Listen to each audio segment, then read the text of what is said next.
എൻ്റെ ആരോഗ്യം, ഇനി ഞാൻ നൽകിയ പണം അല്ലെങ്കിൽ സമ്പാദ്യങ്ങൾ, എൻ്റെ ജീവിതം, സമാധാനം ഇതൊക്കെ നൽകിയ ദൈവമാണ്. ആ ദൈവത്തിന് സമർപ്പിക്കാതെ എനിക്ക് വേണ്ടി അധ്വാനിച്ചുകൊണ്ട് എന്താണ് ഉപകാരം? അതുകൊണ്ട് എൻ്റെ ജീവിതത്തിൽ എന്തുണ്ടോ ദൈവത്തിന് അനുഗ്രഹമാണെന്ന് മനസ്സിലാക്കി ദൈവത്തിന് വേണ്ടി മടുപ്പില്ലാതെ പിശുക്കില്ലാതെ കൊടുക്കാൻ ഒരു മനസ്സുണ്ടാകട്ടെ എന്നുള്ളത്. അല്ലെങ്കിൽ വിവേകശൂന്യകളായിട്ട് മാറും. മണവാളം എന്ന് പറയും, എനിക്ക് നിങ്ങളെ അറിയില്ല. നമ്മളത് തന്നെയല്ലേ കർത്താവിന്റെ സന്നിധിയിൽ ജീവിച്ചിരുന്ന കാലഘട്ടത്തില് നമ്മൾ നമ്മുടെ കാര്യങ്ങൾക്ക് വേണ്ടി ഓടി നടക്കും. അപ്പൊ നമ്മൾ പറയും, ദൈവമേ, ദൈവത്തിന് നിന്നെ എനിക്ക് അറിഞ്ഞുകൂടാട്ടോ.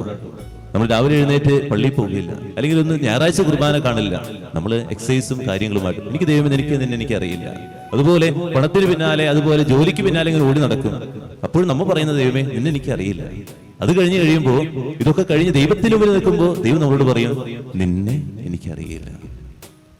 ദൈവത്തിന് വേണ്ടി സമയം കൊടുക്കുക.